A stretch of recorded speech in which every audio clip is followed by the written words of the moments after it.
माननीय प्रधानमंत्री जी पट्टिका का अनावरण करने के लिए जाते हुए और प्रधानमंत्री जी के साथ आदरणीय लोकसभा अध्यक्ष समेत विशिष्ट अतिथिगण भी पट्टिका अनावरण में प्रधानमंत्री जी के साथ। माननीय प्रधानमंत्री जी द्वारा नए संसद भवन की स्मृति पट्टिका का अनावरण, जिस पर अंकित है 10 दिसंबर 2020 की वो तारीख जब कोरोना काल में पूरा विश्व आशंकित है, भारत बढ़ चला है नए संकल्पों की ओर। किसी राष्ट्र के इतिहास में कुछ अवसर मील पत्थर जैसे होते हैं। अल्हम्दुलिल्लाहि रब्बिल आलमीन अर्रहमानिर रहीम मालिकि यौमिद्दीन इय्याका नअबुदु व इय्याका नस्तईन اهدنا الصراط المستقيم صراط الذين أنعمت عليهم غير المغضوب عليهم ولا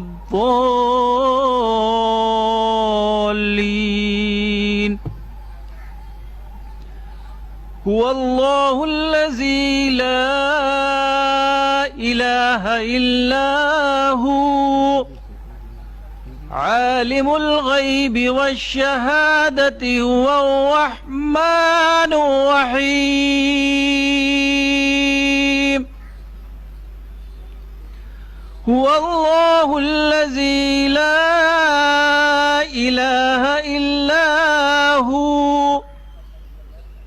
الملك القدوس السلام المؤمن المهيمن العزيز الجبار المتكبر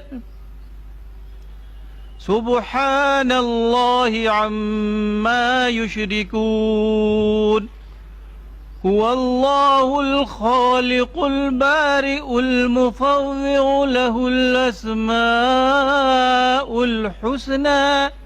يسبح له ما في السماوات والأرض وهو العزيز الحكيم